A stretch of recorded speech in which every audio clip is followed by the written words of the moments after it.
I shared it with you. Yeah. So then you can look at the results. Okay. But basically it's just parents wanting more like tools for blocking stuff on kids' devices and privacy. I think what we should do too is we should send it out to all the email addresses that showed up. Yeah, Because the one I did see is the person who made those comments about it going late, Yeah. didn't put any information. So Oh, really? yeah, no contact, which is fine. They Yeah. want to be anonymous. But I'd like to be able to, well, I'll send it out to everybody. Okay. So, I put it in the newsletter drive for Phyllis to put in the newsletter too, the presentation and the exit survey, in case they missed it. oh, okay. Because I was just gonna send out just to the people who showed up. That would be nice too. She wanted to know. Okay. Yeah. All right. Thank you for all your help. Yeah, I'll connect with you in a little bit. Thank you.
Good morning.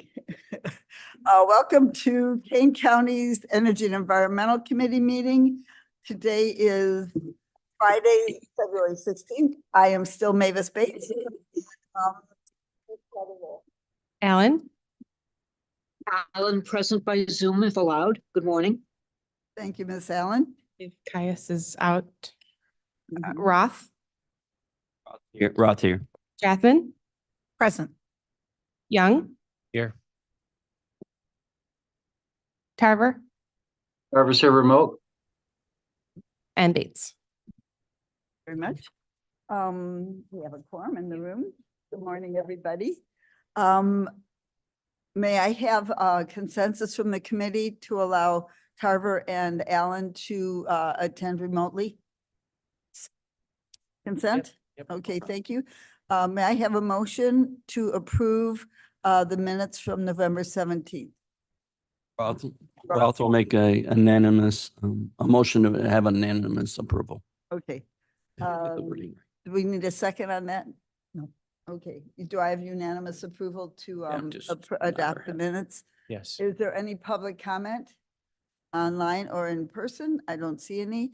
I would like to ask for a motion to amend the minutes, the agenda, so that we can bring the You mean the minutes or the agenda, Madam Chair? agenda, thank you Okay. very much. So we can bring the resolution to the top of the agenda. I have a motion for that, please. Which one? D. Okay. I think that would be C and D because the C is the presentation. Thank you, Ms. Holnick. I'd like to bring C and D to the top of the agenda, please. May I have a motion? Strathman moves. Yes. Ross seconds. Yeah. Do we need to call a roll on that? Yes, we probably should. Okay, please call the roll. Just- Allen, Alan, I. Roth, Yes. Strathman, Yes. Young, Yes. Tarver. Yes. All right, Bates. Yes. Blair, could you please move us down to Kane County Coalition update on the climate pollution reduction grant? Thank you very much. There. Okay. You said you did it faster than I said it. Miss Ms. Hinshaw? Yes, I would like to introduce Chris Murphy. She spoke with us in November about this from, excuse me, Confluence Climate Consulting, and she should be on Zoom at the moment. Good morning, Chris. Good morning, everyone. Can you hear me okay? No. No. Oh, please speak louder. Okay. Is that better? No. No? Okay, hold on. Let me change microphones real quick. Mavis, Yes.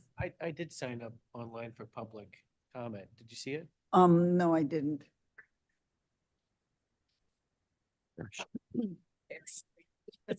Do you mind speaking after we No, yeah, do this later on, conversation? later on, yeah. Okay, thank you. Before 10:50. Can you hear me better now? I just want to make sure that it worked. The online sign Okay, up did it work. worked, except I put my computer on. It's fine. Some, some technical difficulties can't be.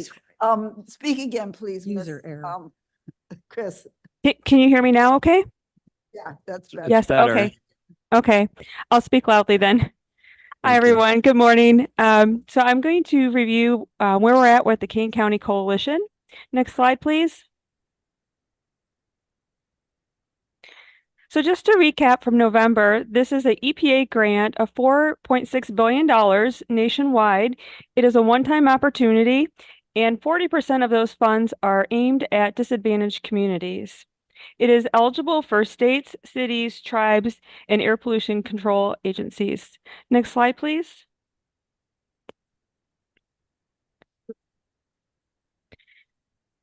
Kane County is leading a coalition of communities, including counties of Will and DuPage and municipalities of Highland Park, Elgin, Aurora, Mokina, Naperville, Waukegan, and Batavia. Right now, Kendall County and Lake County are both tentative, as well as Geneva, Wheeling, and Downers Grove. Next slide, please. Chris, can I ask a question?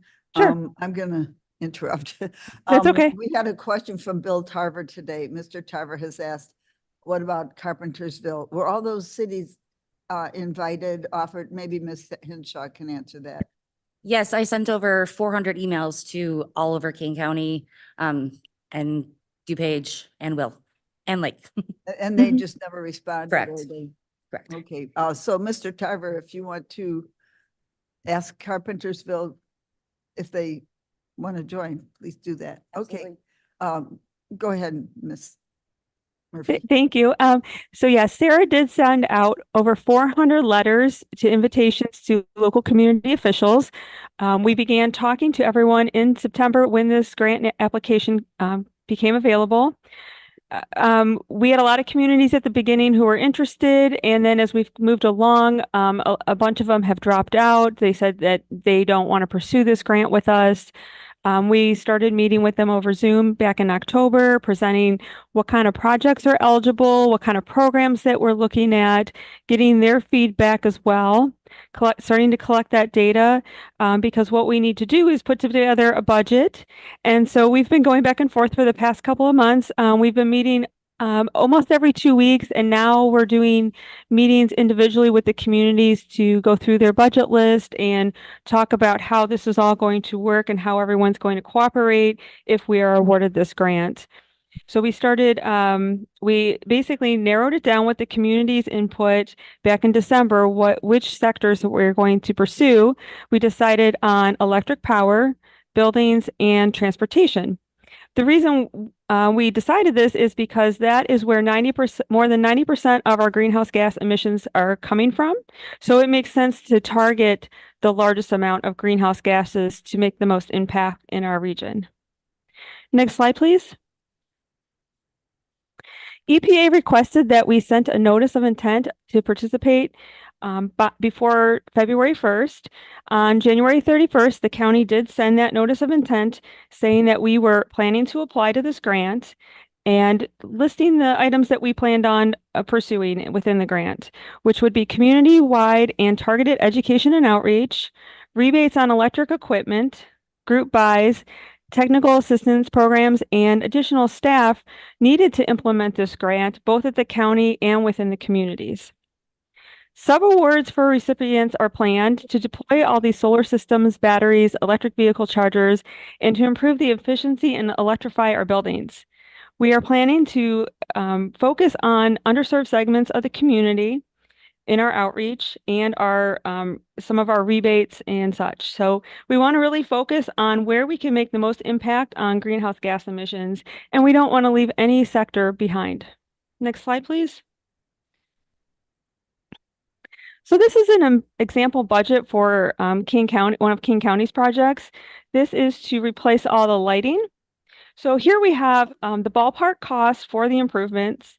We also have to show as part of this grant that we have unmet financial needs, that we don't have the money to do all these things that we want to do to save all this energy and reduce our emissions. So here we have to break it down and show that we're using other programs to get us as far as we can, such as the ComEd savings, such as the EECBD savings, and then we still have a cost after those incentives.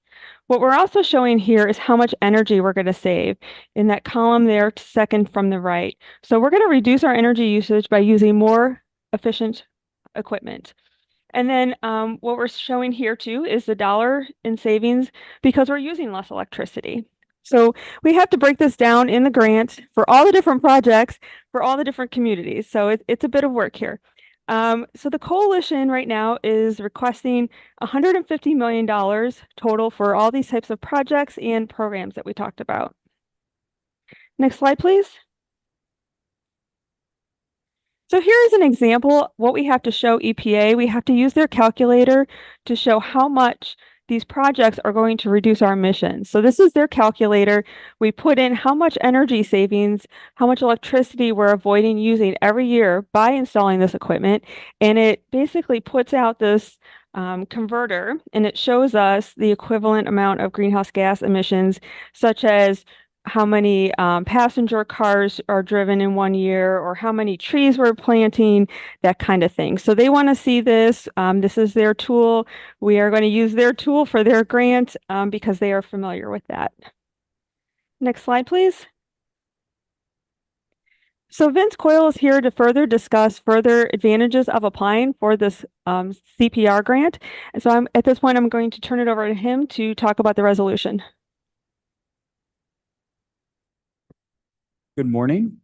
Before Vince starts, can we get emailed this presentation? It's in the packet as well. Oh, it is? Okay. Let me check. What page? What? Thank you. Never mind. May I proceed?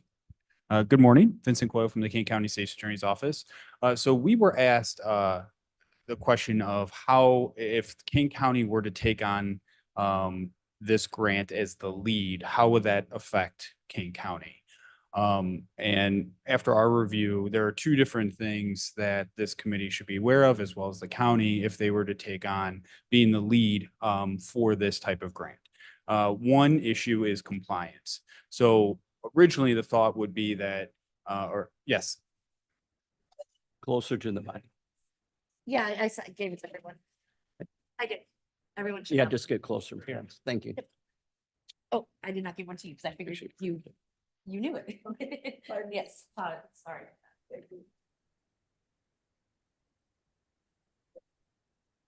May I continue? So the first issue is compliance. At first, the question was asked if King County were the lead of this coalition and another municipality was not compliant with the grant, would King County be accountable for their actions? And the answer would be yes. We would be the lead, and we are accountable to the EPA, and we are accountable for all other municipalities or counties in their projects that they're taking on as well. So there is that compliance. And if a municipality or a county were not compliant, it would be on us to enforce action on them to make sure that they are compliant. So there is that goes along with being the lead. It is not as if Geneva hypothetically is on their own. If they mess up, it's only them that they have to worry about. We are also included in that. It's our responsibility as well for everyone. So we would be ensuring compliance of every entity that's part of this coalition, as well as the reporting part of it. So we would have to report and make sure that we are compliant with all reports that are being submitted to the EPA. What I will say after review, I know a lot of the committee members probably have experience with ARPA. What I've seen with this is there is a little bit of a difference. With this, there are individuals called award officers and award managers and project officers from the EPA. So if there was a project that was not compliant, a project officer would come in, review, and try to set some conditions to get the project back on track so it is compliant. So that is not something that I've seen with ARPA in my experience. So that is a little bit different here. That part would assist in the compliance, but at the end of the day, it would be us accountable to the EPA. And if we are not compliant, then the federal government could take action against King County. So that's the one aspect of this to consider. And then the other is the administrative burden. Again, many of the committee members are aware of how ARPA and the administration of that. We would be responsible for the administrating this grant. We would be considered what the EPA has titled us as the lead applicant as the pass-through entity. As a pass-through entity, we would receive the funds and then distribute them to the other municipalities or counties so they can do their projects. As a pass-through entity, we are taking on the administrative burden. And it wouldn't just be the department that's mostly dealing with the projects here. It's an administrative burden that goes across the county. You're going to have the treasurer who's cutting the checks, the auditor, that sort of thing. So it's a full team effort, especially that's what we've seen from my experience with ARPA. And then the question is, how much of the grant would pay for any of these administrative? I don't know the specifics of that. And why that is, for example, in ARPA, they expressly provide provisions that pay for administrative expenses. In FEMA, they expressly provide a cap for administrative services. Here, they have a portion for contractual services and they include consultant services in there, but they don't define what that is. So I can't tell you when they say consultant services, are they referring to engineers that help out with the projects or consultants as it relates to the administrative management of the programs and the projects? What is different with this grant than ARPA is in ARPA, the county just received the funds and then has to report and give justifications. In here, there appears to be that a budget needs to be submitted to EPA pre-award. So if the county were to go forward and wants to include some of those funds for any kind of accounting services or that sort of thing, my recommendation would be as detailed as possible in that budget so the EPA knows that you are going to be using those funds for any kind of administrative costs. One other thing to note with this grant is that in the coalition, it does give references that the coalition entities, the municipalities and the counties can also contribute resources in terms of staff to help with project management and other related sources. So those are the two big considerations that we reviewed as it relates to this grant. Those were a lot of my questions. The first one was risk mitigation. Is there, since the county would be liable, is there any mitigation we can have in place? Like, for example, hold back on final payment or something like that. And approval? I mean, what enforcement, if a city says, hey, go take a flying leap.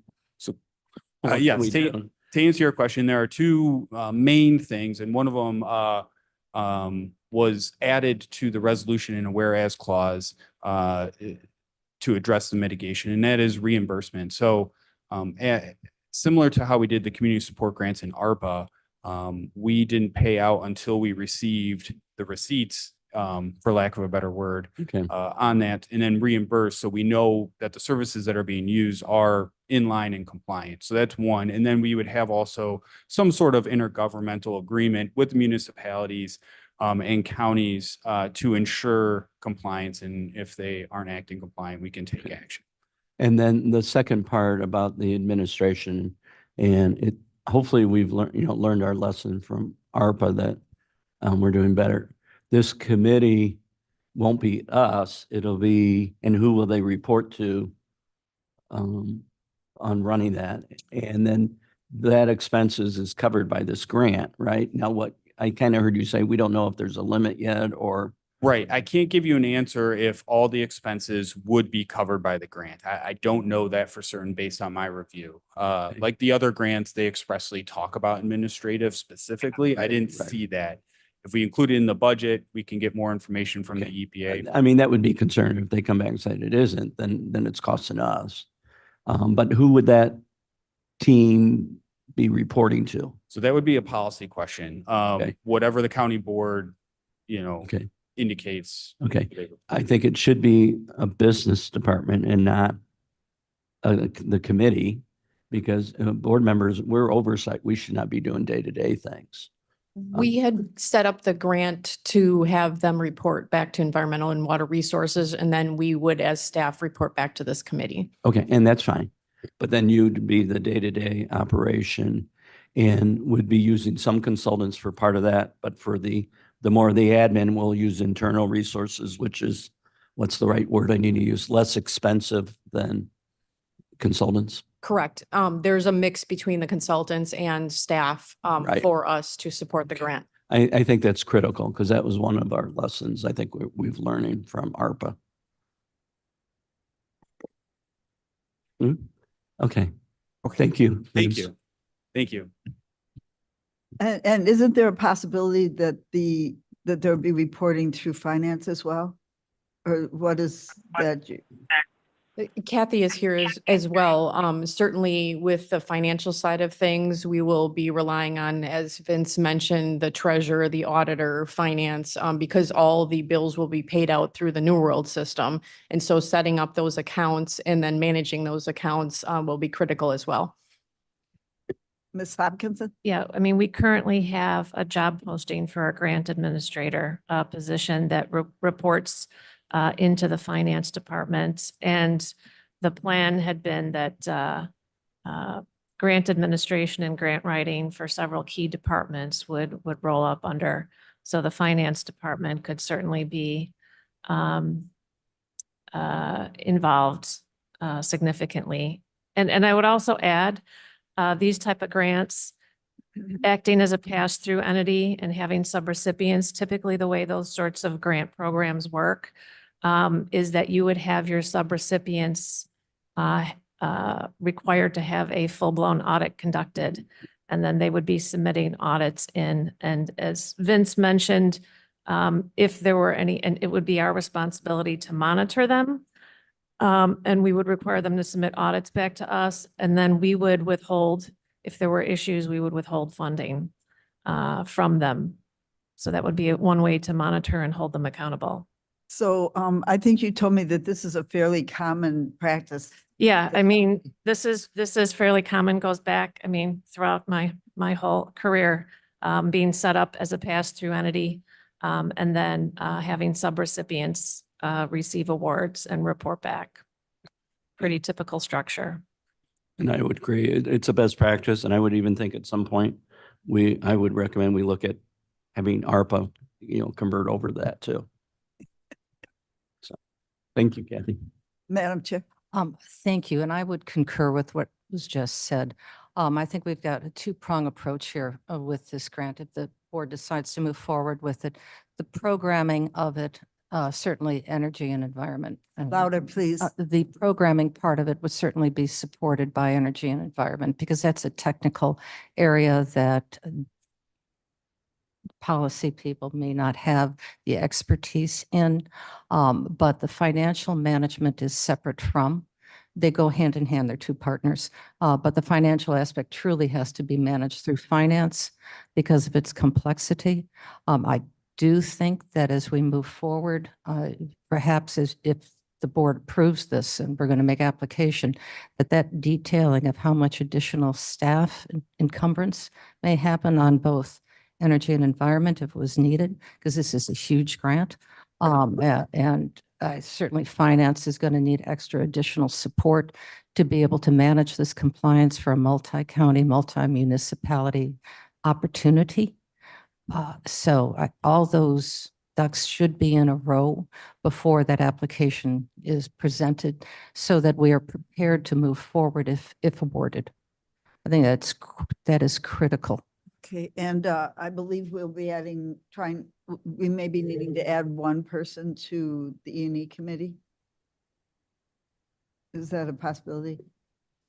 What do you mean add a person to E&E committee? Well, to the environmental department. Oh, I think we have at least one. Sarah, do you recall? I think it might be more than one. Okay. We have, excuse me. I believe we have one that will be housed here and then other ones that will be consulted out, but staff that would be, that we would be not in charge of is not the correct word, but yes, we're responsible for. That would be paid out of the grant. Correct. Would we, and we don't know necessarily the detail, I think was mentioned, Treasury has to get involved. Will they be able to allocate some of their expense that pay out of the grant too? If they're spending hours or finance? I'll just add, and this is kind of getting way out in front, I know. but King County currently doesn't do what's called Essential Services Cost Allocation Plan. A lot of other governmental entities do that. Something that we can certainly look into. And if you do that and have it approved by your cognizant federal agency, then you can, in essence, for all sorts of federal grants that the county receives, submit as part of your grant applications, the requirement to have your administrative costs reimbursed. That's very common. King County, again, has never done, as far as I know, hasn't done Essential Services Cost Allocation Plan. It's not something you do in a week. I It's a understand. process, but it's something that if we are going to continue to get grants of any kind, we should look into setting up that process so that we can get our admin costs recovered. What do you call that? It's called Essential Services Cost Allocation Plan. Basically, what you do, it's like an overhead calculation. And if it's prepared correctly, and there's also sorts of rules on how you can prepare it, and then you submit it to your cognizant federal agency and they approve it. And then it's like a certificate that you can use when you apply for grants. And if it says 13% or 14% or whatever it might say, it's then documentation that you have that your formula for calculating administrative costs is legitimate. And then it should be accepted by any federal agency that's giving you Let's get one of those. money. It's a best practice. It's a best practice. There's some costs involved in putting one together, but it's something we should look into. I know that the NOFO, the Notice of Funding Opportunity, does talk about staffing. Ms. Jethin, can you wait just one moment? Ms. Murphy, do you have anything to say? She's read the NOFO like 10 times. I know that. Do you have anything to say about the staffing issue? Chris? Well, they do allow for staffing in there. They have examples in the budget, detailed budget, and they also have a paragraph about management. So I did talk to Vince about this the other day. And we looked at the question and answer document as well. And basically we have all the information that the EPA has put out, and they aren't answering questions one-on-one. So I think that, as mentioned, we have to submit it in our budget. We'll see what EPA says. They may come back and say no to that line item, but I think we should put that in there as part of our budget. Okay, thank you. Thank you. Ms. Strathman? Thank you, Madam Chair. I was just wondering, if we have this certificate like Kathy was talking about, then we get extra money for administrative, or we just are, how does that work with the grant? Typically, when you submit your grant requests, when you identify all of your cost items, and there may be a line called administrative or overhead, how all the grant applications are typically different. You would put in a dollar amount, but then you typically submit a copy of your letter that you Oh. have an approved plan. Thank you. Okay, Okay, thank you. good. But we're not going to do that before April 1st, right? No, that wouldn't be possible. Okay. Heard a All right. big no there. Do we want to go on with the slides now? Yes.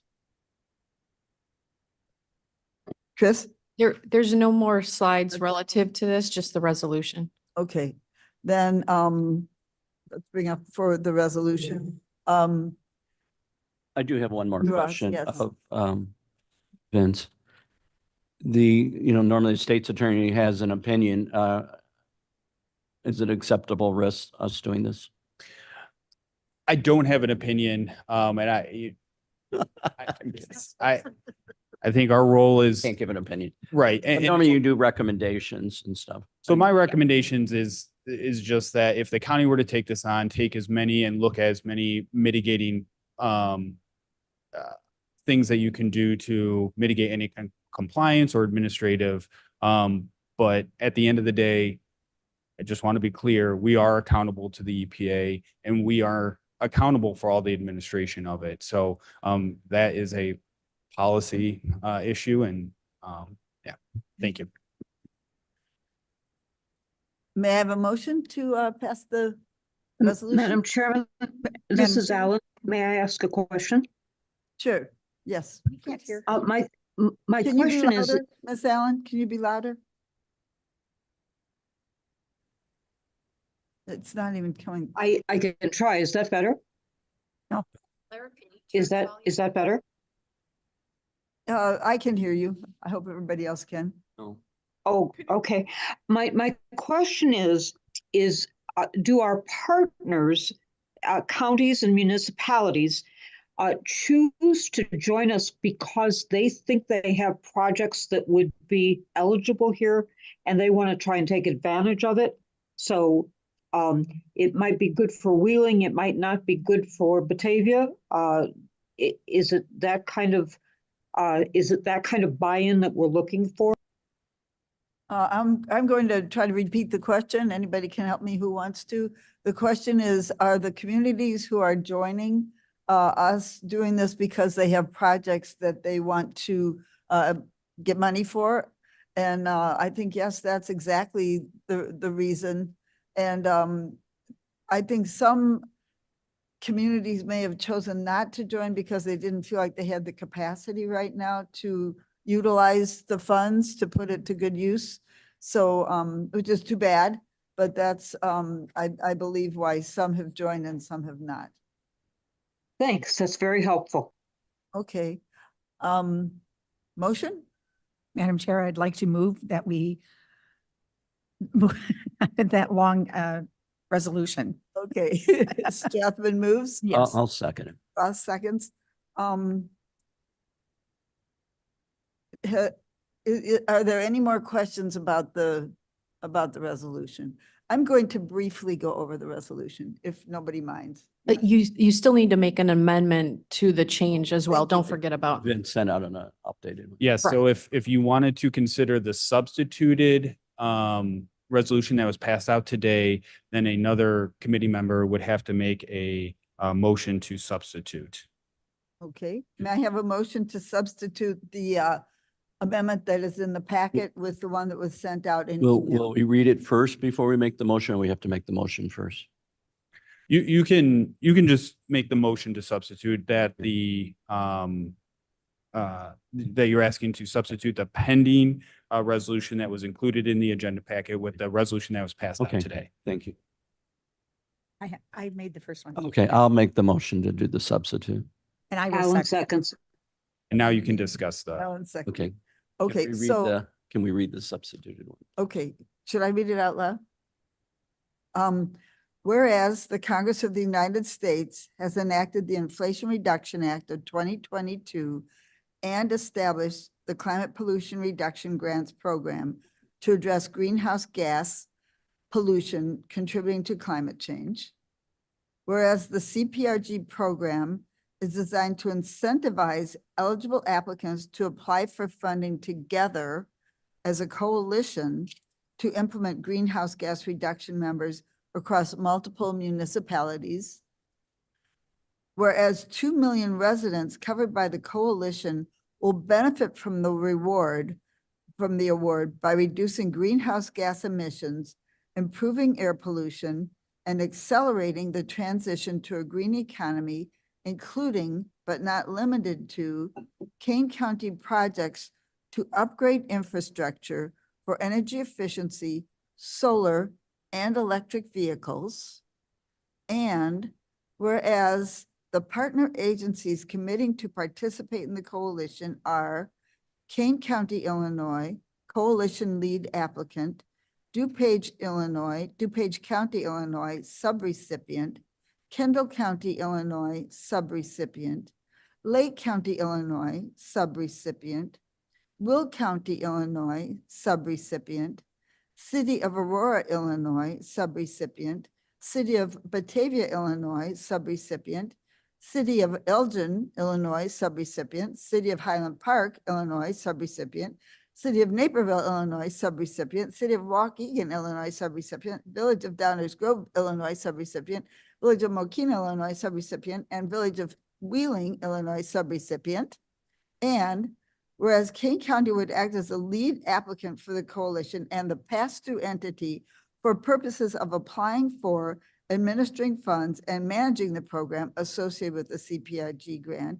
And whereas Kane County would accept full responsibility for the performance of the coalition and will be accountable to U.S. Environmental Protection Agency for effectively carrying out the full scope of work and the proper financial management of the grant. And whereas the lead applicant and subrecipients for the coalition are required to submit a memorandum of agreement which provides documentation that the organizations have consulted with each other and are committed to fulfilling their respective roles and responsibilities to successfully implement the greenhouse gas reduction measures described in the application prior to receiving any awarded funds by the EPA. And whereas Kane County, as coalition lead, will provide subawards to subrecipients for projects listed in the application as deemed eligible by the US EPA, and the subrecipients will be accountable to Kane County for proper use of EPA funding, successful project implementation, procurement of equipment and contractors consistent with EPA subaward policy and any other state federal regulations. And whereas Kane County, as the coalition lead, will enter into intergovernmental agreements, IGAs, with subrecipient municipalities or counties to assist in the compliance with subaward requirements associated with CPRG program. And whereas Kane County, as coalition lead and pass-through entity, will distribute grant funds to coalition recipients only on a reimbursement basis for eligible coalition subrecipients on a reimbursement basis for eligible expenses. And whereas to ensure the most efficient and effective allocation of funds received from the CPRG program, Kane County will explore utilizing all internal and external options to assist with program and project management.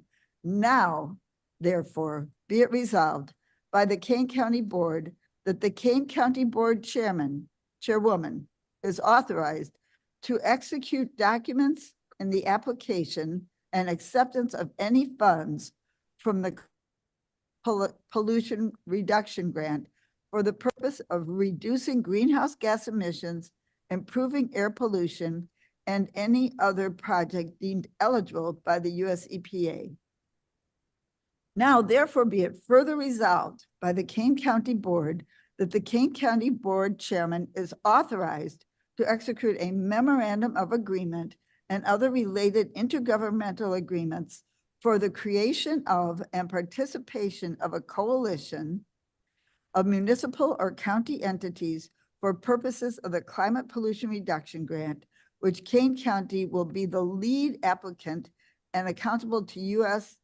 Environmental Protection Agency for carrying out the full scope of work and the proper financial management of the grant. Thank you, Vince Coyle, for writing that masterpiece. You're welcome. And so just as a point of order, your vote now would be to just substitute. Then when it's, if it is substituted, then you can discuss the resolution as. Okay. So, thank you. I just have one thing, because I don't want to draw up the discussion. Which committee does this go to next? Finance? Mr. It goes to finance and then executive.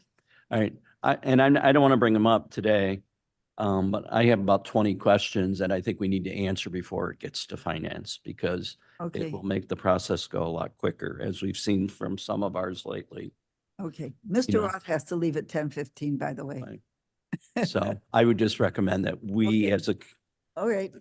meet, We need to, we could have a special committee meeting if, yeah.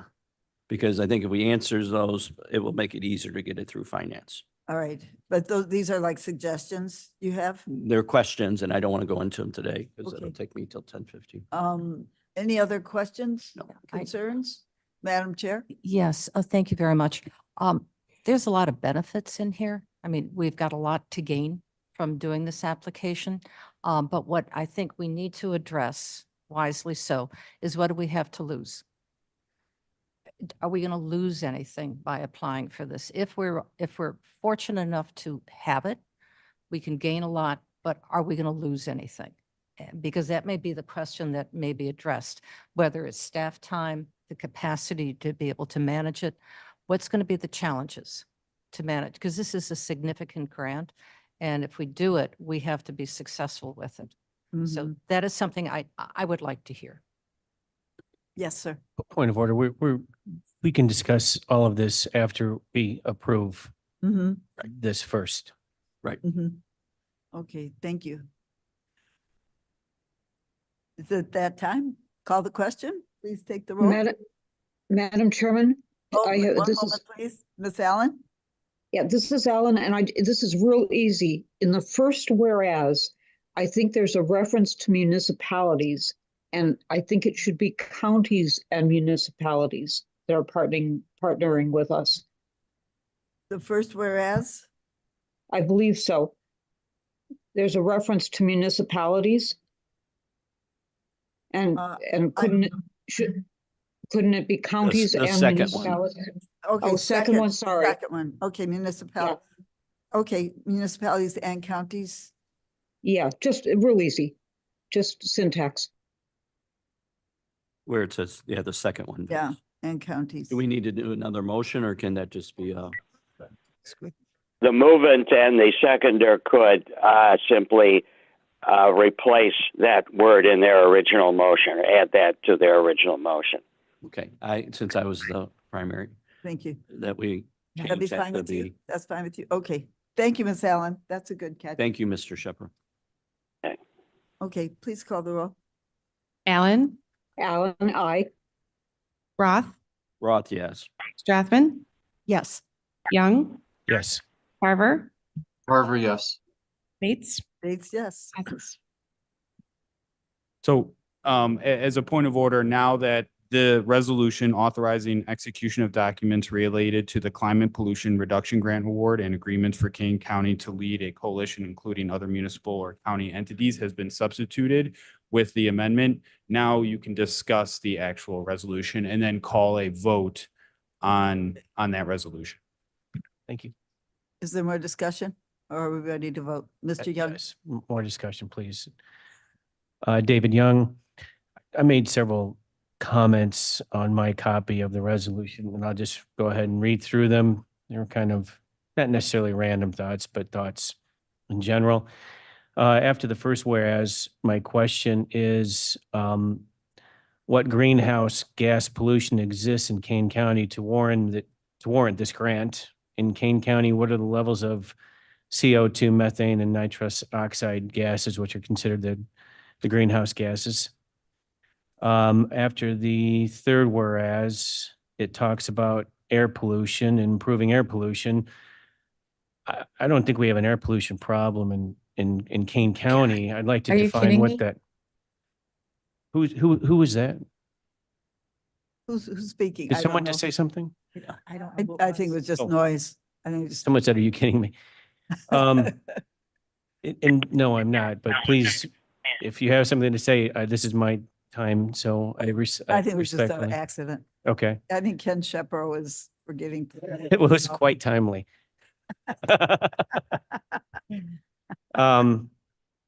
So my question is, there's a couple of things. When you look at the greenhouse gas emissions and what we're going to be looking to do to take on this grant, I would like to know if we have an air pollution problem in the county, what exactly is that? I was looking at the air quality I just Googled air quality for, air quality in general. And there's a ton of websites that come up, and it lists what the air quality is at that time, and you can put your address in. And so 0 to 50 is good, and it's green, and we were like in 25. So we were very good.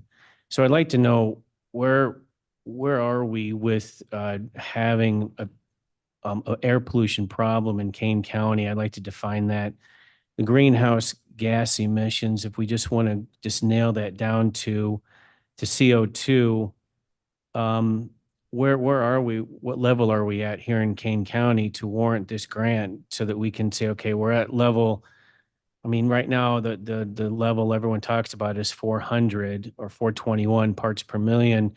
So what do we want to reduce that to? Is there a reduction? I'll continue, and I still want to continue. I just wanted to answer one of your questions, but go ahead. Okay, thank you. I just want to lose my time. All right. And then, because at 400 parts per million, things are growing outside. At 200 parts per million, below that, plants die. The Ice Age, the CO2 was at 150 parts per million. So where are we going with our greenhouse gas emissions? Where do we want to go with it?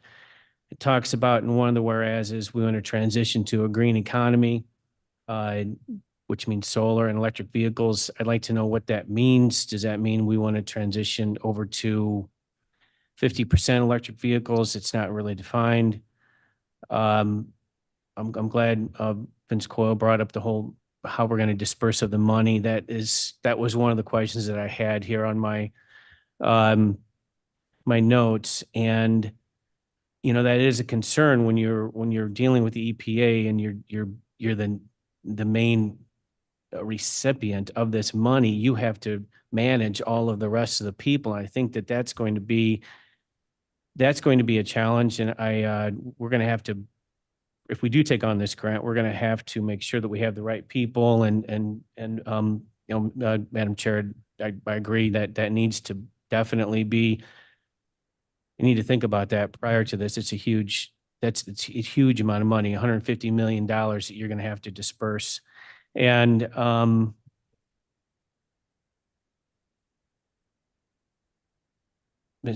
Bill Roth mentioned, how is this going to be through what committee is this going to be reporting through? How is that going to work? And there's a lot of plans that need to be dealt with. But my biggest thing is, if we're going to be trying to take a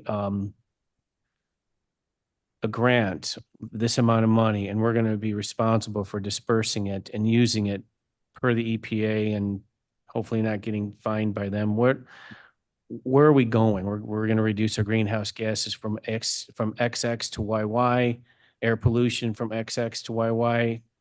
Those are the things that were on the whereas. So those are my concerns. Thank you. Thank you. That's a very thoughtful list, and well, Mr. Ethman. Point of clarity, today our vote is, I also agree, Mr. Young, you had some very good thoughts and measurements that need to be taken. But our vote today is just for applying. Is that correct? Yes, Okay, thank you. Ms. Hinshaw. Can you turn to page 1.5 in your packet? Right there, it talks about Kane County's greenhouse gas emissions. And then 1.6 gives you an example if you had it visually as a big giant cube for our county. So it does break down into electricity, natural gas, transportation, waste, and agriculture. So Thank you. Did you hand that out? Thank today? you. I did not. You can have mine. Copy? Are you sure? Yeah. Might have to answer more questions. See that done. Oh, I have a present. There is a study that we have, I don't know the numbers off the top of my head, that does compare for Kane County, Lake County, Cook County, and several other ones. So we can look at that to compare it to something like Cook County, which is a big emitter of greenhouse gases. And we are currently working on the numbers. The example of the lighting that was presented talks about the energy savings and the kilowatt savings, and we're still working through that for each of the individual municipalities and counties. Mr. Young? For the next round of this, I mean, I think that what you brought up before was with the savings of the just doing the LED lighting should be, it wasn't even listed in this resolution. But that is, I think that's important to conserve energy, and I'm all for that. I mean, we have the LED lights in here, so. Yeah, yes, we're trying to, each Friday, we're working with each individual municipality and talking about all the things that we need from them still. And that is definitely one of them. And as soon as we have those numbers, I'm happy to present them to you. I'd like to add that, and I have a document here, a spreadsheet that shows that Kane County is requesting $50 million as part of this grant. And one of the items is to replace all of the windows in the Judicial Center with energy efficient windows at a possible cost of $10 million, but with the savings ongoing forever. So those are just some of the benefits that Kane County would get from this grant. And that's all the detail, so with what David said, add to my 20, now we're up to 30 questions. Right. So Right now, I'm waiting for building management to get me some information about, they want to replace a lot of HVAC systems and windows, but I need the information about what the windows are in HVAC systems now and what they're replacing them with. And that is slowly coming my way. And they're not cheap. I did it 2 years. No, the windows though, and again, these are my calculations. We were going to save close to $1 million per year if we changed all the LED lights in all of the buildings. wow. Madam Chair. I'd like to reflect back on Mr. Young's question, and I have a question as well. No, thanks to him.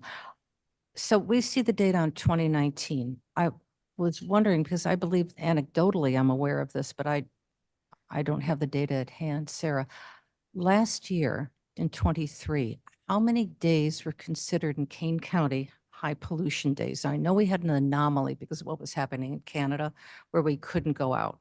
Mind you, as a teenager, I was living in a very polluted air quality situation in Southern California, which was very hard.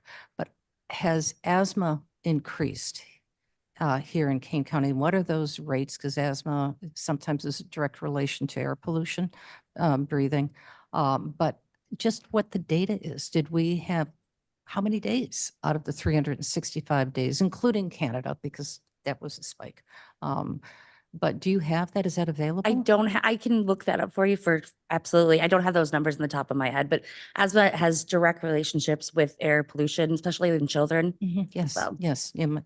Yes, my son suffered from it greatly. So that's why I'm a little bit hypersensitive to it. I will definitely find that information for you. Thank you. Yeah, and I believe the health department also has some data on the asthma rates that we can reach out to them as well. I make a motion, we call the vote. Okay. Thank you. Call the roll, please. Allen, Allen, I. Roth, Roth, yes. Strathman, Strathman, yes. Young, Young, no. Tarver, Tarver, Tarver, yes, sorry. Bates. Bates, yes. Okay, thank you. And Mr. Young, I hope we can talk to you some more. It's fine. Okay. I mean, I'll help you with more questions. That was funny. Well, I didn't mean to be funny. What it came off funny. Okay, I just meant to say, I hope we can assuage your doubts. Everything's fine. Okay, okay, good, good. Good, that is passed then. I think we can, thank you, everybody. Thank you for all your hard work on this. There will be, thank you, Madam Chair, Ms. Hopkinson, Vince Coyle, Mr. Coyle, thank you for all your help. Ms. Hinshaw, everybody, Murphy. Okay, then let's go back up to the beginning of the agenda. The ARPA water projects update, Ms. Wolnick. Oh, can you hear me? There we go. Thank you, Blair. So I have a quick update on the 3 ARPA projects that we're working on with Illinois State Water Survey. I'm not going to go, given the hour and the number of additional information we have for the committee, I'm not going to drill down on a lot of these slides. I'm just going to give you a brief overview. So if you have any further questions, feel free to get a hold of me and I can go into some more detail for you. So we have these 3 projects, the assessment of the shallow groundwater sustainability, monitoring network, as well as the water quality, which was done this past fall. So I'll start with the assessment of the groundwater sustainability, where we're at with that project. This again, we presented this before as the schedule for the project ending in December of 2025. The Illinois State Water Survey has reached out to all of our communities, and at this point, they have also completed meetings with East Dundee and St. Charles. So all of our communities we've touched base with individually. One of the main aspects of this project was reviewing the intent of our communities in maintaining shallow groundwater if they're going to potentially drill deeper wells or if they're going to try to use river water. We were using CMAP's projections for that water use and found that several of them were erroneous based on the projections from the municipalities. And so those have been adjusted. That's at the bottom of the slide. So we also asked the communities when we reached out to them what their concerns were with their water. And we had a number of communities that indicated chlorides that are resulting from road salt being a concern. We had 5 communities that expressed concern about PFAS. We had 2 communities, mainly Elgin and Aurora, that expressed, South Elgin, expressed MIB and geosmin concerns. Those are resulting from algae in the Fox River, not a concern in our aquifers. And then we had 2 communities that expressed concern about iron and manganese in the aquifer system. So establishment, and that's where that project is at. They are taking the data and adjusting it in the model, and we will be meeting again in March to have an update on that portion of the project. The next project is the real-time monitoring network in Kane County.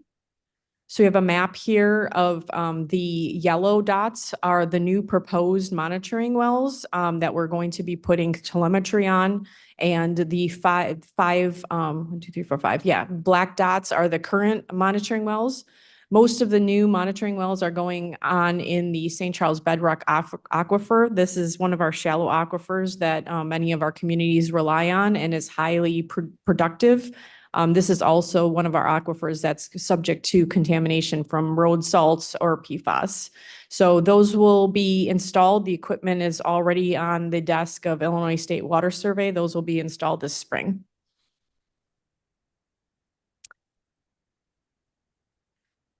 The last portion of the project is the assessment of the shallow groundwater quality in Kane County. That was completed in fall of 2023. So all the samples have been taken. We were analyzing the samples for chloride, total dissolved solids, nitrate, PFAS, arsenic, iron, manganese, and sulfate. We started this program in 2003 with 75 samples. The charts give you an idea because we are working with individual homeowners on the sampling. There's been turnover from homeowners that then refuse, homeowners we couldn't get a hold of. So we're really happy in 2023 that we were able to establish 75 samples. And we did have 43 of those being from the original 2003 study. So we feel like that is a great number and we have the consistency across the board. The bacterial analyses were back when we met in December, and we were looking for the other water quality results. Those are now in, but we don't have updates on that data quite yet. We had quite a few based on our historic from 2003. You can see we only had 7 wells that tested positive for total coliform. That's bacteria in their water system. And this last 2023 sample, we had 20. And so all the well owners have been notified and they then need to work with a well company to come out and disinfect their wells and then retest to make sure that bacteria has been removed. So a lot of times potentially in older wells, you have seals that aren't quite right, that you can be getting surface water in there or other forms of contamination. And so this kind of increasing trend is a bit of a concern for our individual well owners. We also have seen, interestingly enough, that the chloride increase that we saw from 2003 to 2015, which was astronomical, is now leveling out. And we don't have a great understanding as to why that's happening. It might just be improved road salt applications, that the road salts are being reduced, or it's just the carrying capacity of the aquifer system. And so that's something we definitely want to look into more. It's positive because we aren't seeing the astronomical increase that we saw from 2003 to 2015. And that lowering of that rate really helps us out greatly because it preserves our shallow groundwater system potentially for future water use. Ms. Dressman? May I ask a question? With that, is there any data about how many times roads were salted in the 2 different time periods? That question actually came up on the group yesterday. It's really hard to figure out. Okay. So we do have Kane County Division of Transportation that purchases road salt for all of our townships. And so we have good data on what was purchased each year on between that period. But the problem is the road salt you purchase isn't necessarily the road salt you use. And so you could potentially have a really mild winter, like this winter, and you've got, 75% of your salt still sitting in your salt dome at the end of the year. And so we're hoping that statistically, once we look at all the data, it'll just come out in the wash, and the fact that even though you didn't use it 1 year, if you look at it over a 20-year period, you potentially are seeing a reduction there. The problem with the data though still is that we're missing, even if we can get the data from all of our municipalities and our road districts, we're missing all the private entities that are salting the large parking lots. And so it's an exercise we're going to try, but we don't know if the results are going to, no pun intended, hold water. So so it's an interesting exercise that Illinois State Water Survey is going to do. We've contacted KDOT and we're going to see what the numbers look like, but hopefully the trend is downward, but you won't be able to see that trend on a yearly basis. It might be all over the place. Well, I'm hoping that the downward trend is because of education, not because we use less salting days. Yeah, and hopefully over a 20-year period, it would come out that way. You just can't look at the data on a year-by-year basis because of that. Mr. Roth? At the conservation luncheon yesterday, they had a presentation. I think Mavis, you had left. An organization called saltsmart.org is working on coming up with solutions. And I don't know if you've started talking to them. Yeah, and we also have the Northwest Water Planning Alliance. They have the certification program That's not intended for government entities. It's intended for your landscapers and people doing the private lots. And so that's something we're looking to roll out as well. So the more people we get certified with a sensible salting, the better. If optimistic, if we got the fund, we could use some of that for this too, couldn't we? The salt? Oh, No. no, you're saying no, The- she's saying the yeah. Grant, no. Oh, okay. No, that's, Never mind. greenhouse gas reduction. Okay, so no, is the only not- thing. Not for Okay. water quality. Sorry, no. Mr. Young. I have one quick question. If you go back to the slide before this, you had talked about the coliform. And if there are residents that have that issue in their well, are you letting neighbors know? I know you're taking a random sampling, but are you letting maybe their neighbors, like what if my next door neighbor, I live on a well, it's septic. I would hope that if a neighbor 2 houses down the street had the same issue, that I would be contacted. Are you doing something like that? No, the health department wouldn't be contacting neighbors, and it really is on a well by well basis. So it depends on your well construction and what aquifer that you're in and potential contaminants in your area. So you could have one neighbor and then all the other neighbors test negative. So there would be no advantage to contacting neighbors. But as a general rule, there are, like the Farm Bureau does, private water well testing every spring. It is a good idea as a private well owner to periodically test your well for bacteria because it is important on making sure that it is a healthy water supply for yourself and your family. Okay, thank you.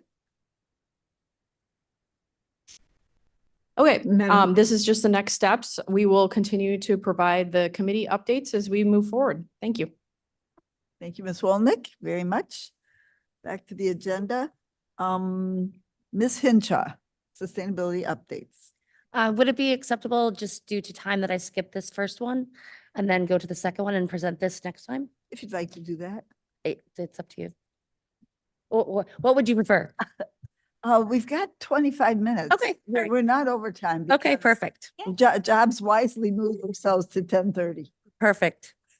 When I leave, does that break wonderful. quorum? I don't think we're going to vote on anything after Okay, I'm this, just so. asking. Excellent, thank you. So I have 2 items to present to you today, one about sustainability updates and one about the paperwork that is sitting in front of you. This is just a graph showing the increase in EV vehicles in Kane County over the past 3 years. The current number, I have it written down, is 3,851 registered. There we go. So we were awarded a energy efficiency and conservation block grant. It comes from the bipartisan infrastructure law. They allocate and administer state formula funding through the Department of Energy. So with this, the Illinois itself was awarded $3 million and Kane County was awarded $286,000. This is for helping with local energy efficiency, and climate action plans and reductions. With this, we applied for 2 different subparts of this. We've applied for equipment rebate and a technical assistance. So for our technical assistance, we applied $236,000 for this one. This one is geared towards working on trying to bridge the gap of EV chargers across Kane County. So we will have a technical assistant to help us look at where to plan them, where to engage with stakeholders, where to look at in terms of multifamily homes. And I'll also help to outreach and engage just local communities. So the plan for this is that 40% of this needs to be in environmental justice communities.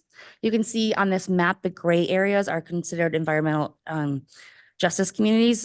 We have it linked for all of Aurora and all of Elgin. Specifically within there, it says if it's air pollution, if it's due to potential flooding, what is the actual climate concern in those areas.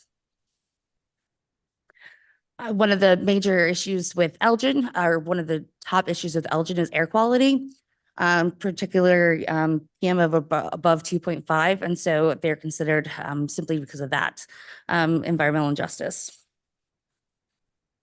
The other 60% will focus on technical assistance, particularly in rural areas where there's these big gaps from like here to DeKalb. There's nothing really in between. And then looking at areas along I-90 and along I-88. Aurora also was awarded, also applied for the exact same funding in terms of the EV chargers. So they're also working on this in environmental justice communities. And so we'll be working together once these grants are rolled out. The other one we applied for was the equipment rebate. So the Judicial Center is redoing all of their outside and inside lighting right now. So we applied a $50,000 towards the outside lighting. So they have a significant decrease in wattage for that. There's also timing. So during times during the day, the lights dim themselves automatically, which is very nice. They also dim if there's no one around. And so they're motion censored as well. So they're very much going to decrease energy usage in that way. So also with the your chargers, I wanted to point out, and also with the lighting, that there is some tax benefits and credits. So we have the alternative fuel credit, which allows 6%, and it can go up to 30% as well, for a maximum of $100,000 per single item, which is fantastic for EV chargers. For this one is only in low income areas only. But again, we're targeting those areas, so hopefully we can take advantage of this.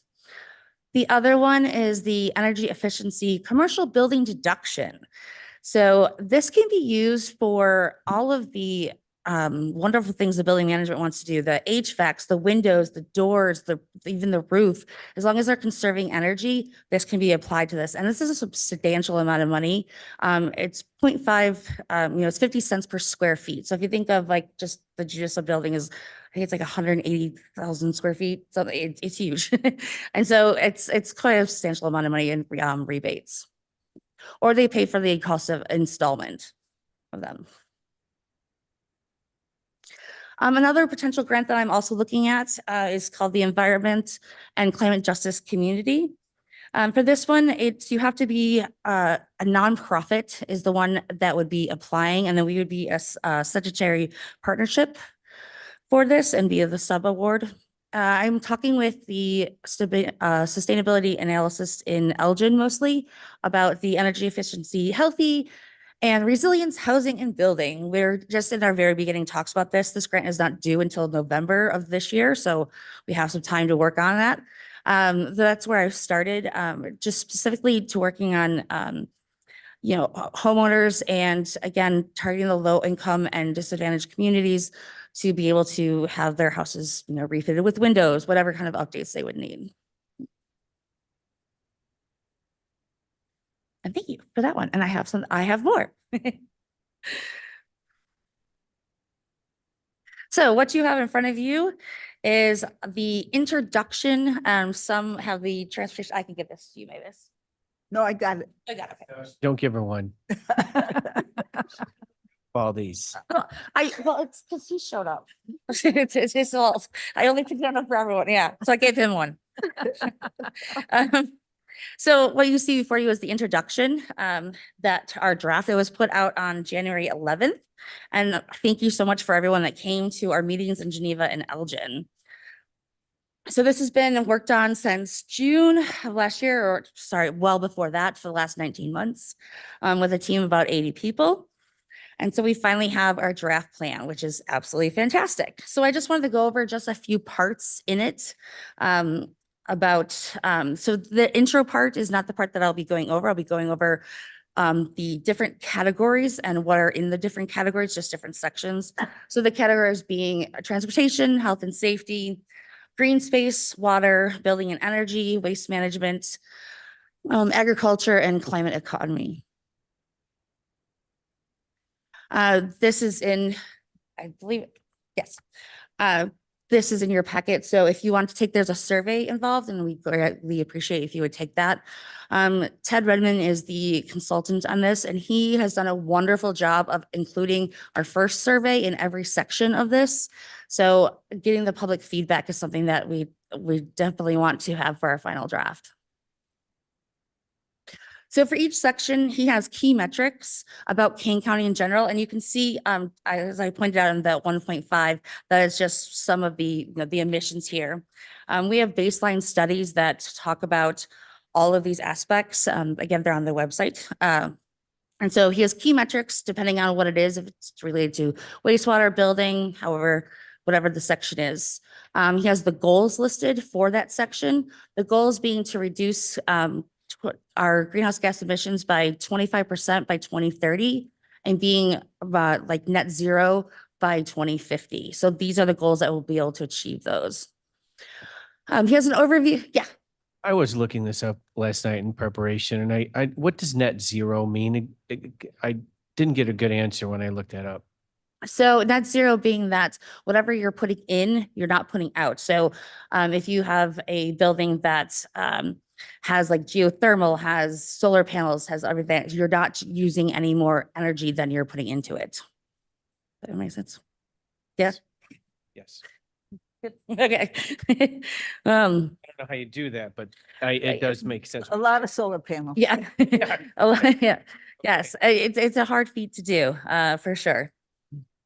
Solar panels and energy efficiency. Okay. Becomes sort of a closed system. So he also has all of our strategic plans and goals. Each one has a different number depending on the section, which is fantastic. Most of them are geared towards 2030 and some of them have subparts. For example, how many cars need to be on the road for EVs by 2030 and what we would expect by 2050. Then we have our actions. This was what we did for many months, talked about all these actions with our different groups and came up with what we believe was the best for Kane County. So again, it depends on the section, how many actions there are. This is fantastic too. In every section, he has a what can you do, which I very much like, and I love the graphics on them as well. So it does pull in that individual aspect of it as well, not just as a whole community. Simple things that you can do at home, again, with links and information. Lastly, he has implementation actions. This is a big part. What do we do next? We have this draft. What are we going to do? So he has links to policies, to procedures, to different metrics, how to start a team together, what kind of agenda should we be doing. He has documentation so that to get started for like about the next 2 years on how do we actually implement these. And that's a big step. And that will be the next step once this is adopted. We'll start reaching out across all of Kane County. I'll start with the survey. The survey had 1,200 people in it and about 900 people said they wanted to be contacted still. And so I'll start there and see, who's interested in setting up different teams across Kane County in these different sections. And that's it for me. Thank you. Okay, thank you. Have a good time. Right, thank you. Okay, bye-bye. Thank you, Ms. Hinshaw. Fabulous Fox River Trail. I believe we have Mark Kirkhoff, Mr. Van Kirkhoff here. Yeah, good morning. Mark Van Kirkhoff with the Kane County Development Community Services Department. I'm sitting in for Karen Miller this morning, who prepared this presentation. So I'll just kind of run you through it and happy to answer any questions. This is an update on our work with the Fabulous Fox Water Trail. The big news was we, at the end of January, we had our kickoff meeting with our public property owners along the Fox River in Kane County with Hay and Associates, our consultant for working on developing the plan and priorities for launch sites. It was a very productive meeting.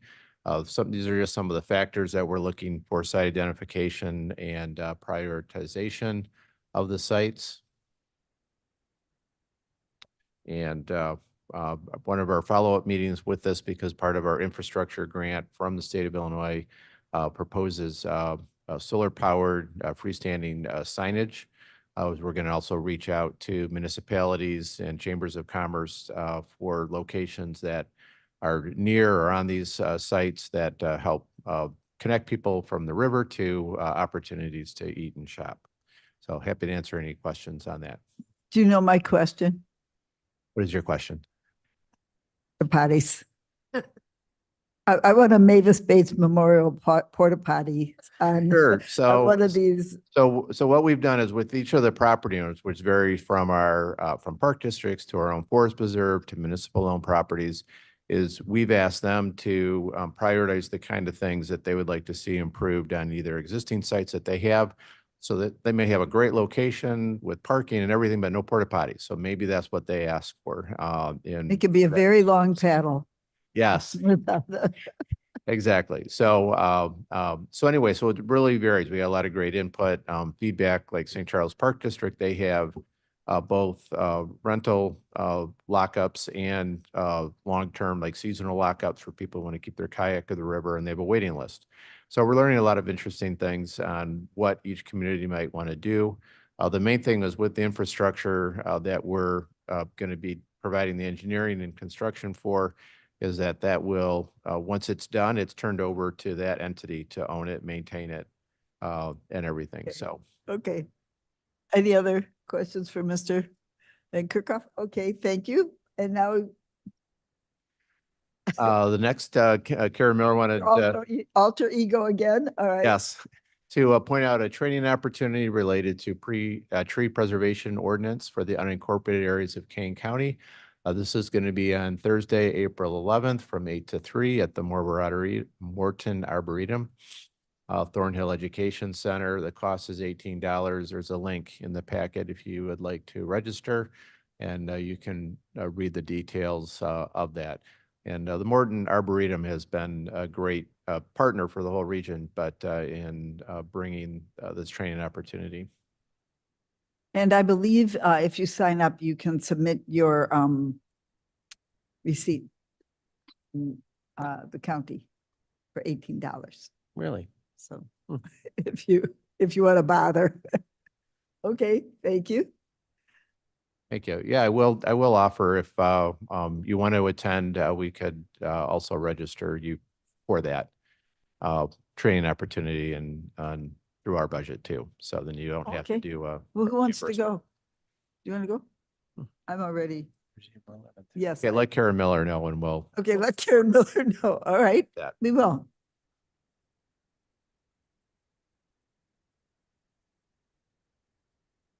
Okay, and then the only other item is an update on the actual drafting of a potential ordinance, is that they're scheduling another meeting, working with our partners in the state's attorney's office. Okay. When I was at the Conservation Foundation lunch yesterday, I said hello to Brooke McDonald, their CEO, and the only words that came out of his mouth were, well, I think he said, hello, Mavis, but he said, how's the tree ordinance coming? So all of Kane County, many people in Kane County are looking forward to this tree ordinance. And now, thank you. Yay, the green guy. Yeah. So I wanted to essentially give you a preview of the 2024 Green Guide. There will, for folks that aren't familiar, this is a paper publication. It's a saddle stitched book. I believe this one is 12 pages. It's our first one since 2022. We've gone to kind of a biannual cycle on these. It's kind of the greatest hits of the information on our website, but it's in some respects designed for people that aren't super excited about using our website, whether it's older folks or folks with just who for whatever reason for this type of information require a paper copy, and is very much appreciated. The number of calls I've gotten about this, just wild. I wouldn't say that the Green Guide is radically different from past versions. It is working, so why reinvent the wheel kind of thing. On this first page, I guess just one thing I'd want to point out, my kind of letter to the public with my top 3 takeaways about recycling. it isn't just random stuff that popped into my head. It was actually kind of strategically put together based on a study by the Recycling Partnership, which is a national organization. And they found that messages that were kind of empathetic to people's frustrations and confusions about recycling actually promoted a better response and got people more engaged and wanting to improve their recycling behavior than messages that were purely fact-based or like a plea to please save the earth right now. So it's more of an empathetic, like seeing people, you know, living their day-to-day lives and understanding that it can be a challenge. And that's kind of what informed a little bit that messaging. I'm just going to flip through it. A lot of this is very perennial information that we put out, information about our recycling centers. Every page, I'm trying to answer those frequently asked questions. You know, is my data safe if I drop my laptop off? Well, our site operator is third-party certified for safe data destruction. Will someone help me move my TV? Yes. What are the costs? There they are. And then our events, of course, what are our event dates? What are you accepting? That's what this page is about. Are there any costs I might have to pay at the events? That's on here too. I gave people a little teaser about paint recycling. I don't think, well, if we do have latex paint at our events next year, it'll be different because there will be a statewide program being rolled out for recycling of latex paint in 2025. So that's just a teaser of that. We always cover household hazardous waste in the Green Guide. The top of the page talks about the Naperville drop-off, one of 5 sites in the state that's open to any Illinois resident to drop off their household hazardous waste. And then our home collection program, primarily targeted at communities that are further from Naperville in the north part of the county. But we do have a couple of the Tri-Cities area and central townships that have bought in what material are accepted through those programs. Batteries, this is kind of the right half of a centerfold. Batteries continue to be one of the biggest fire and safety concerns in recycling facilities, lithium-based batteries. So I do want to highlight that. Gave people a number of places they can drop off any type of battery in the county. Many of those are free, some are not, but yeah. Going, hopefully, sorry. Hopefully folks have seen this before. We always include this as the centerfold in the book. I just want to point out the paper cup I craftfully inserted into the paper section. A little bit of Photoshop skills there. Got it in English. This page also translated into Spanish. The A to Z section, this is a very much reduced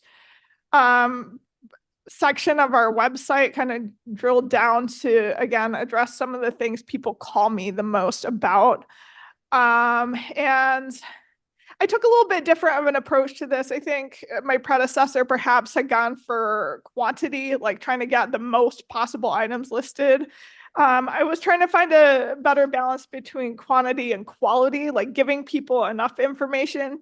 Because in the past, the second A there is appliances, and it might have just said, take your appliance to a metal scrapper. Well, I happen to know that pretty much one of the metal scrappers that serves Kane County will actually take items with refrigerant in them.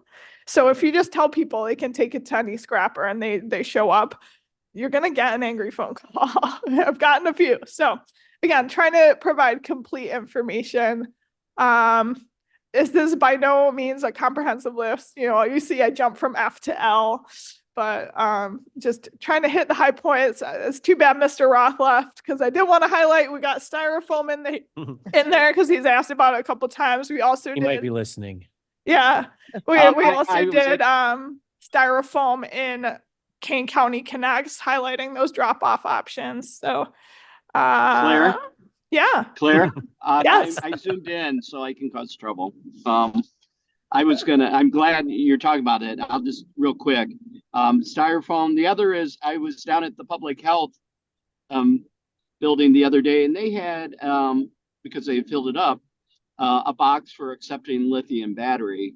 And they said I should talk to you about that. I think we should have one right outside the boardroom for that. There's so many people come in every day for meetings. I don't know what our cost is to have those boxes, but that's one thing I noticed would be improvement, because you even mentioned a lot of people don't recycle those because they don't know where to go. So we need to make it more convenient for them to drop those off. And then the third, I had mentioned, I think we need to try to find some funding to accept monitors and TVs, because right now we're charging and a lot of people, don't have the money or don't want to pay. And so they're probably throwing them in the dump. So we need to somehow, whether we get corporate sponsorship or whatever. So that's just my thought. So I'll be quiet now. Bye. Thank you, Mr. Roth. It is I understand about the fee on TVs. At the moment, that's what keeps us able to have staff at our centers. Technically, those items are banned from the landfill, so folks are going to have a hard time. They can't just throw them out with their regular trash. Their hauler will not pick them up. Of course, fly dumping can be a problem. I want to keep going so that we can meet our extended end time here. This is the page we put in there. It's actually part of our MS4 permit requirement to convey messaging about, especially the bottom half of that page. MS4 is the municipal stormwater separate storm sewer permit, right? Yes. So we do have requirements from the federal government to do outreach on that. That's the bottom half of that page, is helping homeowners understand what they can do to reduce their stormwater impacts. The top half, of course, is, again, suggestions to people looking to reduce their carbon footprint. That's always in the green guide. And then this is the back cover. The top half obviously left blank. We mail. We do direct mailing of about 1,400 copies, so slightly less than 10% of the total run gets direct mailed to folks who have requested it. The bottom half, obviously, if you need to set up a new trash and recycling service, or if you have a question about a bulk item or electronics or anything, you can call your curbside hauler if you have one. And then that's kind of the green guide. I'm proud of it. It was a heck of a lot of work, and I can't wait to hear the response to it. It's beautiful. Oh, thank you. Oh, geez. Thank you. One more order of business is Mr. Young. You wanted to speak. Okay.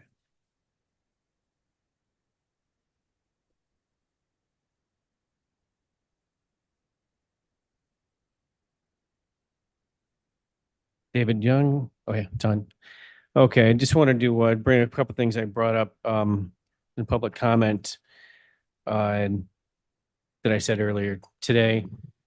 I did vote no on that resolution, but I want you to know that I do care about the environment. I don't want to breathe unhealthy air. I want to have clean water. But I am a skeptic. So that's okay. We can have a conversation, and I appreciate it. I did some facts. I did some research, and I found some facts. At least I think they're facts. I mentioned before that the CO2 in the atmosphere right now is 421 parts per million. And I know that we want to try to get that reduced, but again, what is that going to be reduced to? I mentioned that around below 200 parts per million, that's when plants no longer live. So where are we going with this? So that's some of my skepticism here. I know that right before the Industrial Revolution, the CO2 is around 300 parts per million. So now it's up from 300 to 421. You are talking about parts per million. That's still a very, very low number, in my opinion. One thing that I had brought up during well, it was at the public health meeting, is that Canada burned 41 million acres last year due to the forest fires. And if you take a look at what, I went on the website, NOAA, National Oceanic and Atmospheric Administration, and that event alone for 41 million acres, according to the NOAA, a very large, very hot fire of approximately 100,000 acres emits the same carbon dioxide as one coal-fired plant in 1 year. And what Canada produced with that 41 million acres was around 233 coal-fired plants. That's one event. We have around 200 coal-fired plants in the United States. So I never heard anyone talking about that event and that how we should be punishing Canada for what happened. And you do remember right around July 4th, that Chicago was deemed the worst city in the world for air quality. And I don't know if you remember this or not. I live on 5 acres. I was mowing the pasture. I couldn't even breathe. So I think these other events that happen to us that are natural events, the forest fires, the volcanic eruptions, the solar flares, all of these things do contribute to the natural, these greenhouse gases that we're talking about. And we need to make sure we look at that. And from my research, human activity reflects about 5% of that. So just how much, with what we're doing here, how much can we actually reduce this? Okay. I'm for clean air. I'm for clean water. I love being here in Kane County. I want to remain here in Kane County. The forest preserve, it's lovely. So that's all I want to say. Thanks a lot. Okay, thank you. We're going to have a lot to talk about. Okay, my comments are, thank you to the committee and everybody else for their hard work on this CPRG grant.